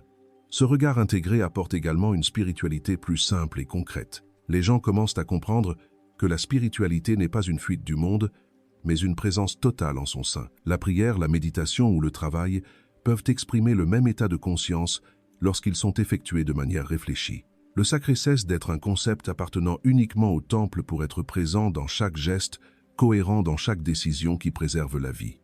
La nouvelle spiritualité n'exige pas de dogme. Elle demande seulement la responsabilité d'agir de manière à ce que l'existence devienne plus légère pour tous. Elle combine la raison et la sensibilité, permet de parler de l'âme sans renoncer à la science de l'éthique, sans verser dans la moralisation du progrès, sans détruire ce qui soutient la vie. Ce changement de fondement façonne une société plus stable. La peur collective qui a toujours mû le monde, la peur de perdre, de se tromper et d'être oublié, est progressivement remplacée par un autre type de motivation: participer, coopérer, laisser une trace constructive. Le succès individuel existe toujours, mais il est maintenant aussi évalué par la contribution qu'il apporte. La prospérité cesse d'être un privilège pour devenir la conséquence de l'équilibre. Malgré tout cela, la femme consciente reste un centre, non pas parce qu'elle est devenue supérieure, mais parce qu'elle a appris à vivre de manière intégrée. Et l'intégration est ce qui manque le plus à une civilisation fragmentée. Sa manière d'agir enseigne que l'évolution n'est pas une course. C'est un rythme, que la croissance n'est pas l'accumulation. C'est la compréhension, et que la véritable force n'est pas de dominer l'autre, mais de savoir maintenir la clarté au milieu du chaos. Avec le temps, cette transition commence à changer la façon dont l'humanité comprend le progrès. Pendant des siècles, le progrès a été mesuré par la vitesse, le volume et la domination: plus de production, plus de technologie, plus de pouvoir. Maintenant, la conscience collective commence à comprendre que le véritable progrès n'est pas le plus, mais le meilleur. Une meilleure utilisation des ressources, une meilleure qualité des relations, un meilleur équilibre entre le but et le résultat. Les mesures du succès deviennent plus humaines. Les entreprises, les gouvernements et les institutions commencent à inclure le bien, être l'éducation émotionnelle et l'impact environnemental dans leurs indicateurs. La croissance économique isolée perd de sa valeur si elle n'est pas accompagnée d'une amélioration de la qualité de vie, et ce qui était autrefois appelé profit commence à être considéré comme faisant partie d'un écosystème plus vaste où le résultat financier n'a de sens que s'il apporte des bénéfices sociaux et écologiques. Cette réévaluation du progrès conduit à une révision des priorités collectives. Le temps qui était le bien le plus gaspillé redevient précieux. Les gens commencent à préférer l'équilibre aux excès. Travailler beaucoup cesse d'être un signe de statut. Il commence à être considéré comme un déséquilibre entre la productivité et le sens. La routine se réorganise autour de la santé mentale, de la convivialité et de la créativité. L'efficacité cesse d'être une pression pour devenir une fluidité. Dans la science, cette conscience élargit l'horizon. Les avancées se poursuivent, mais avec le respect de l'éthique. La recherche cherche à guérir sans exploiter, à innover, sans déshumaniser. La technologie se rapproche de la biologie. Elle apprend de la nature, elle ne la combat pas. La biomimétique, l'énergie propre, la médecine préventive et l'agriculture régénératrice deviennent les piliers d'une nouvelle forme de progrès. Un progrès qui inclut la planète dans le calcul de l'avenir. Dans le domaine social, le concept de pouvoir se transforme. Le pouvoir qui exclut perd sa légitimité. Le pouvoir qui distribue conquiert le respect. Les leaders qui agissent avec empathie deviennent des exemples. Ceux qui utilisent la peur pour contrôler perdent leur voix. Les communautés commencent à s'organiser de manière plus horizontale, privilégiant le dialogue et la coopération plutôt que la hiérarchie aveugle.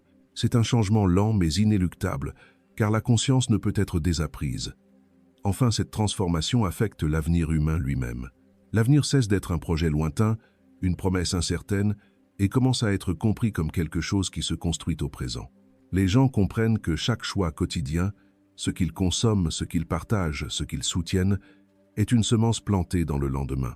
Le progrès cesse ainsi d'être une course et devient une cultivation. Le rythme de vie commence à s'aligner sur celui de la Terre, et la notion de croissance infinie cède la place à l'idée d'un équilibre continu. Dans ce contexte, la femme consciente reste le symbole de ce nouveau paradigme. Non pas parce qu'elle prend la place de l'homme, mais parce qu'elle lui montre ainsi qu'à tous que la maturité est une intégration et non une concurrence, que l'avenir a besoin d'esprit clair et de cœur ouvert, et qu'aucune technologie ne remplacera la valeur de l'être humain capable de penser clairement, de ressentir avec empathie et d'agir de manière responsable. C'est le nouveau sens du progrès, un progrès qui ne détruit pas ce qui le soutient, un développement qui n'exclut pas l'essentiel de l'humanité, qui apprend enfin à vivre avec la conscience de son propre impact et de son interdépendance. Le reflet le plus profond de ces changements se manifeste dans l'éducation des futures générations. La manière d'enseigner commence à correspondre à la nouvelle conscience. Au lieu de préparer la jeunesse uniquement à la concurrence, on commence à la préparer à la compréhension et à la coopération. La connaissance cesse d'être un simple ensemble de données et devient un processus de perception. Apprendre non seulement quoi penser, mais aussi comment penser, comment ressentir, comment prendre des décisions saines. Dans les écoles qui adhèrent à cette vision, l'intelligence émotionnelle devient aussi importante que les mathématiques ou la langue. Les enfants sont enseignés à reconnaître les émotions, à gérer les frustrations, à communiquer sans blesser. Les professeurs ne sont pas seulement des transmetteurs de contenu, mais des exemples encore plus éloquents d'équilibre et de curiosité. L'atmosphère cesse d'être intimidante et tendue et se transforme en un espace où l'erreur est considérée comme une partie de l'apprentissage. Cette nouvelle éducation repense également l'utilisation de la technologie. Elle n'est plus un moyen de distraction, mais plutôt un outil d'expansion de la conscience. Au lieu de stimuler la consommation rapide d'informations, on commence à enseigner le discernement. Les enfants apprennent que tout ce qui provoque des émotions n'est pas vrai et que l'empathie est aussi nécessaire que la logique. Ce type d'éducation crée des adultes capables de faire face à la complexité sans recourir à l'agression ou à la fuite. Dans la vie adulte, le résultat se manifeste par des relations plus équilibrées. Hommes et femmes grandissent en comprenant que le respect est le fondement du lien, que la vulnérabilité n'est pas une faiblesse et que le véritable amour exige de la maturité.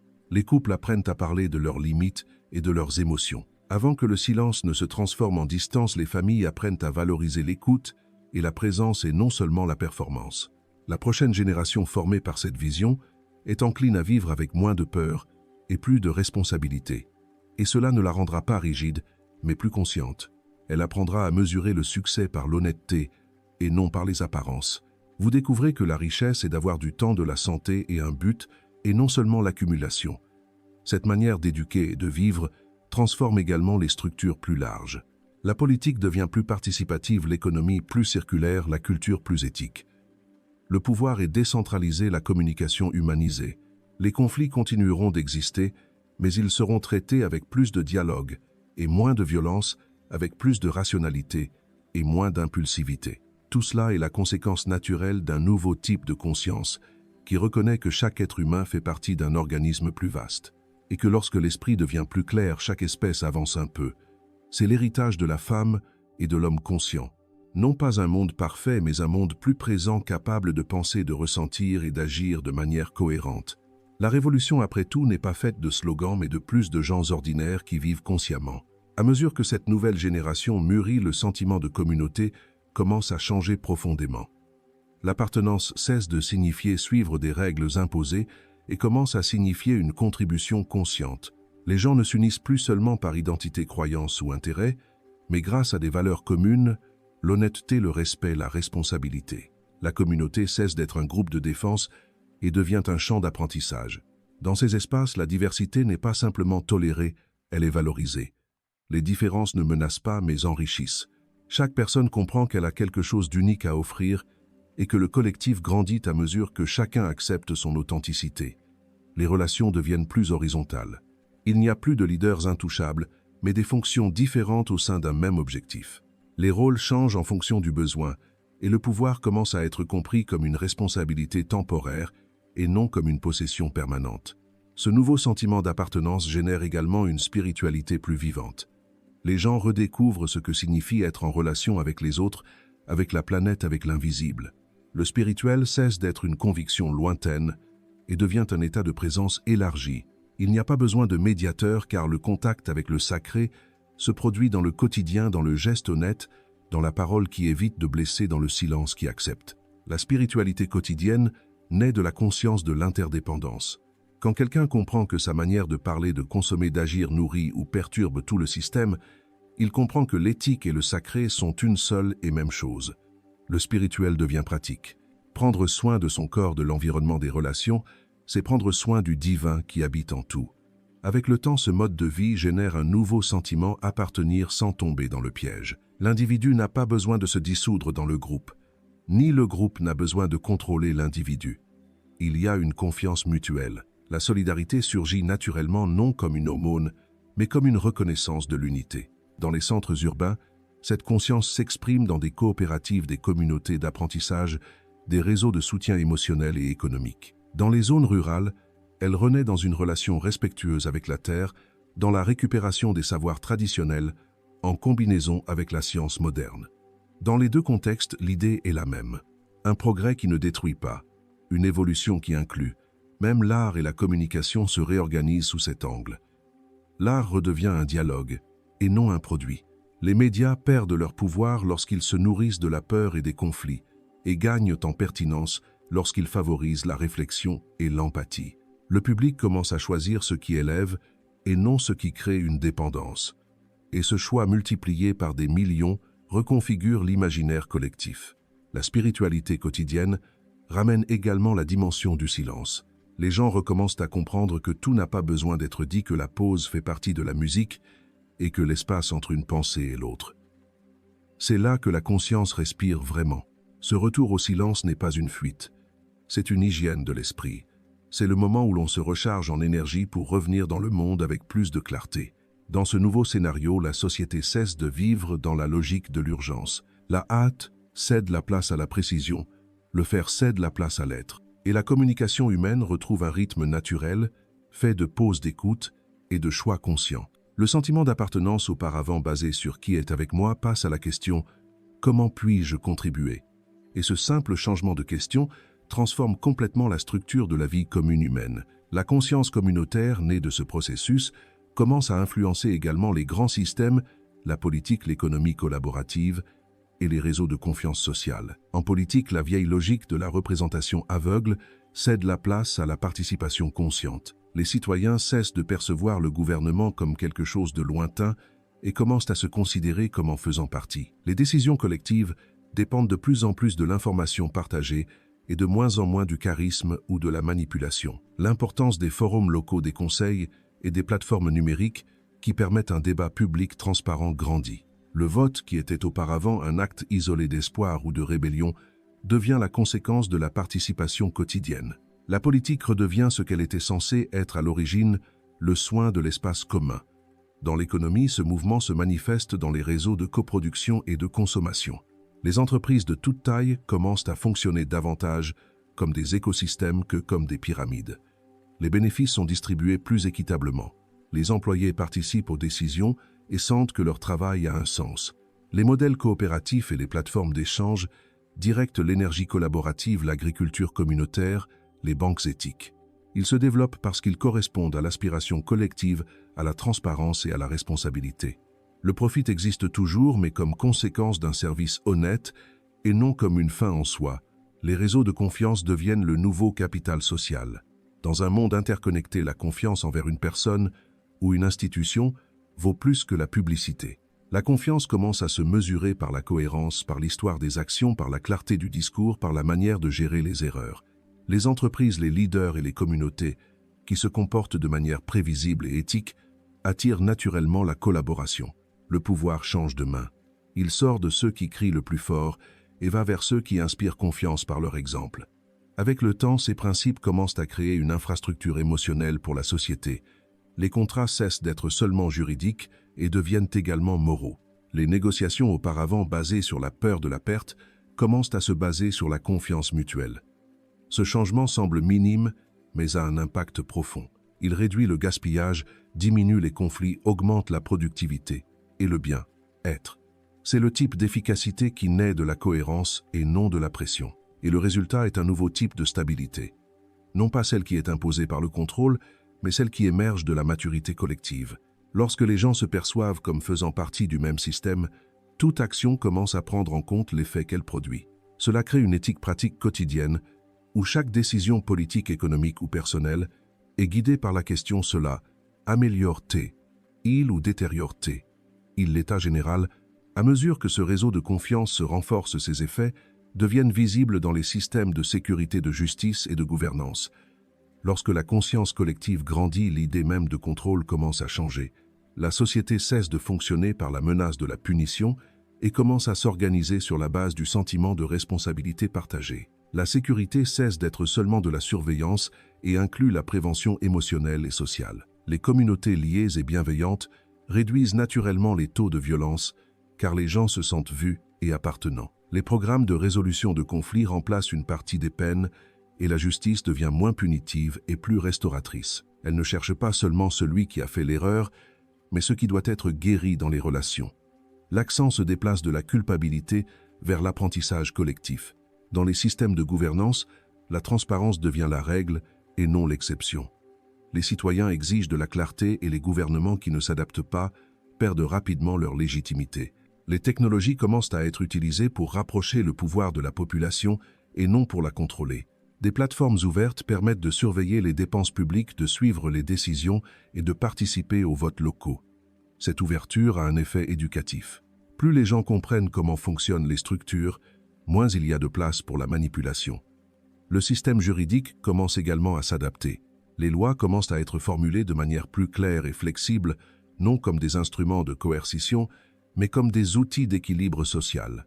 La justice se rapproche des communautés, incluant des pratiques de dialogue et de réconciliation. La figure du juge ou du policier passe d'une autorité lointaine à un médiateur dans la résolution de problèmes. L'attention passe de la punition à la réintégration. Cette culture de la confiance génère un nouveau type de sécurité qui émane de la conscience collective. Lorsque les gens se sentent inclus et entendus, ils ont moins de raisons d'agir contre le groupe. La peur, fondement de l'ancien ordre social, cède la place à la responsabilité partagée. Le citoyen n'est plus surveillé, il est impliqué. Et ce changement, bien qu'il puisse sembler utopique, se manifeste déjà dans des expériences concrètes. Des quartiers qui réduisent la violence par le dialogue communautaire, des écoles qui résolvent les conflits par des cercles de parole, des entreprises qui remplacent les hiérarchies par un pacte de confiance. Chaque petite victoire confirme que la cohérence est plus forte que la coercition. Au niveau mondial, la gouvernance commence également à évoluer. Les nations qui se faisaient concurrence pour les ressources commencent à coopérer pour la survie commune. L'effondrement écologique et social enseigne qu'aucune frontière n'est isolée. La diplomatie prend un nouveau sens, cesse d'être une transaction et devient la gestion conjointe de la vie. La future politique internationale sera moins basée sur des alliances d'intérêts et davantage sur des engagements éthiques. La force d'un pays cesse de se mesurer uniquement par l'armée ou l'économie et inclut des indicateurs de durabilité, d'éducation, d'égalité et de bien-être de la population. L'influence se gagne non par l'imposition mais par l'exemple d'équilibre. Ce nouveau système de gouvernance ne naît pas de décret, mais de la conscience croissante que la stabilité et la confiance sont les fruits de la maturité émotionnelle d'un peuple. Et c'est à ce moment que la psychologie et la politique se croisent. Il ne peut y avoir de société stable si l'individu vit dans un conflit interne. Le soin de l'esprit et des relations devient une partie du développement national, aussi important que l'infrastructure et la technologie. Ainsi, la sécurité, la justice et la politique cessent d'être des domaines séparés et commencent à constituer un organisme unique. Un système vivant soutenu par des valeurs simples les plus difficiles à contrefaire: la clarté, le respect et la responsabilité. Tout ce qui commence dans la conscience individuelle finit par transformer le collectif. La femme qui s'éveille, l'homme qui mûrit, la personne qui choisit d'agir consciemment. Chacun d'eux fait partie du même mouvement tranquille qui n'a besoin ni de drapeau ni de nom. Cette révolution ne se fait pas dans les rues, mais dans l'attitude. Elle commence au moment où quelqu'un décide d'abord d'écouter puis de réagir, d'agir, de manière cohérente même, quand personne ne regarde, et de faire ce qui est juste non par peur, mais par honnêteté. Le vrai progrès n'est pas de conquérir le monde, mais d'apprendre à y vivre sans détruire ce qui le soutient. La vraie spiritualité n'est pas dans la fuite de la matière, mais dans le fait de la traiter avec respect. Et le véritable amour n'est pas celui qui promet l'éternité, mais celui qui reste présent, clair et responsable. Lorsque la société atteint ce niveau de conscience, la justice devient naturelle, la coopération devient logique et le pouvoir se transforme en service. La politique, l'économie, la culture et la science servent à nouveau la vie et non l'ego. Et l'humanité passe pour la première fois à un mouvement vers un avenir qui n'est pas un futur de domination mais plus d'équilibre. La femme consciente est le symbole vivant de cette nouvelle ère, car elle porte en elle ce dont le monde a le plus besoin. La combinaison de la sensibilité et de la fermeté entre l'intellect et l'intuition, entre la force et la compassion. L'homme conscient à ses côtés représente le même principe en mouvement, la capacité de protéger sans dominer, de diriger sans opprimer, d'aimer sans contrôler. Ensemble, ils forment le nouvel axe de la civilisation, un axe basé sur la présence et non sur le pouvoir. En réalité, ils sont en vue. Dans la conscience, ils sont en contrôle. Et c'est peu être ce que Carl Jung essayait de nous enseigner depuis tout ce temps, que le destin de l'humanité ne dépend pas de l'idéologie, mais de la somme des consciences qui s'éveillent. Quand l'être humain devient complet, le monde autour de lui commence à se réorganiser et l'avenir cesse enfin d'être quelque chose à craindre pour devenir ce qu'il a toujours été. Une opportunité de vivre consciemment de manière ciblée et en paix. Merci d'être resté avec nous jusqu'à la fin de cette vidéo. Qu'avez-vous ressenti après la leçon d'aujourd'hui? Qu'est-ce qui vous a enthousiasmé et marqué? N'oubliez pas de partager vos impressions dans les commentaires pour nous dire ce que vous en pensez. Et si cette vidéo vous a ouvert une nouvelle perspective sur vous-même ou sur la psychologie humaine, n'hésitez pas à liker et à vous abonner à la chaîne pour ne pas manquer les prochaines découvertes. Chaque soutien, chaque retour est une motivation pour que la chaîne continue d'offrir des contenus profonds, vous aidant pas à pas à mieux vous comprendre dans l'esprit de Carl Jung. Bonjour et à bientôt dans la prochaine vidéo.